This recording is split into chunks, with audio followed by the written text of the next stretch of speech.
Oi, gente, então vamos para a segunda parte do vídeo sobre a formação das monarquias nacionais. No primeiro vídeo ficou com uma beiradinha escura aqui do lado, vou tentar ver se nesse eu consigo colocar melhor a janelinha aqui para vocês que vai estar passando. Bem, forma absolutista de governo. Se até agora você ainda não entendeu o que é absolutismo, o que é uma forma de governo absolutista, essa é a última chance de entender isso, tá? Vamos lá. Quem que defendia o absolutismo? Quem eram os pensadores, teóricos, pessoas que pensavam sobre essa forma de governo? E quais eram os seus argumentos? Ou seja, eles defendiam o absolutismo com base em que ideias? O primeiro que a gente vai ver aqui é Maquiavel. Maquiavel, gente, é um escritor, é o pai da ciência política moderna.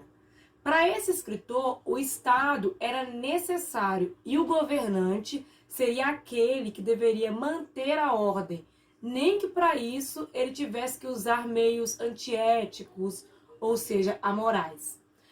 O que importa é um reino estável, tranquilo, com ordem, sem revolta. Então, para Maquiavel, os fins justificam os meios. Portanto, se a intenção é manter a ordem, não tem problema ter uns deslizezinhos do governante no meio do caminho. O próximo aí é Thomas Hobbes. Esse matemático, ele justificou a necessidade do Estado pela teoria do estado de natureza. Professor, o que é isso? Não entendi. Calma. Estado de natureza todo mundo naturalmente tem a tendência a querer que prevaleça a sua vontade. Então, imagina todo mundo vivendo sem lei, sem governo, sem ninguém que mandasse em você, sem ninguém que estabelecesse uma lei. Todo mundo fazendo o que quiser, na hora que quiser, segundo a sua vontade. Gente, seria organizado isso? Claro que não, né? Ia ser uma bagunça. Por isso que o Hobbes dizia que a sociedade, ela vivia, né, em uma espécie de contrato. Que contrato é esse?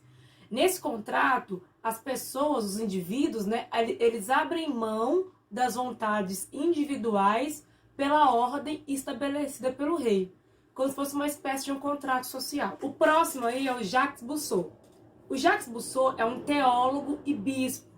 Ele argumentava que o rei ele era rei porque Deus queria que ele fosse rei. Era uma vontade divina. O rei era o próprio Deus na terra. Muitas sociedades, por exemplo, para vocês entenderem, como as indígenas, por exemplo, as sociedades antigas, diziam que o sol era o Deus maior deles.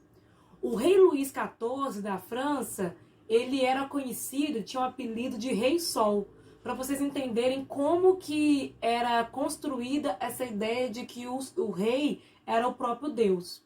Então, o Rousseau falava isso, coloquei até uma frase aqui: rebelar-se contra o rei é rebelar-se contra Deus. Se o rei é o próprio Deus, você vai falar algo errado, que o rei está fazendo alguma coisa de errado? Você vai falar alguma coisa que Deus está fazendo algo de errado?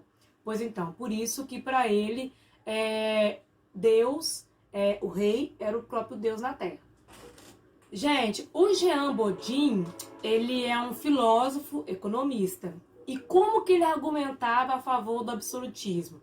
Bem, ele parecia bem com Rousseau. Esse filósofo, ele acreditava na teoria do direito divino. Para ele, o direito do rei governar era dado por Deus. E que esse rei, ele não tinha o poder de dizer e nem fazer nada que contrariasse a vontade de Deus. Ora, se for assim, então tudo que o rei faz é certo, porque ele não tinha poder de fazer nada que fosse contrário à vontade de Deus. Portanto, na teoria do direito divino, quer dizer que o rei, ele estava, vamos dizer assim, fadado a dizer tudo que ele dizia, tudo que ele fazia, eram o aval, com as bênçãos de Deus, porque ele não conseguiria contrariar Deus. Deus era uma entidade superior ao rei, mas ao mesmo tempo ele não conseguiria contrariar a vontade de Deus. Então o Bodin e o Bussoldt, eles têm um pensamento parecido no que diz respeito a essa questão da divindade em torno do rei.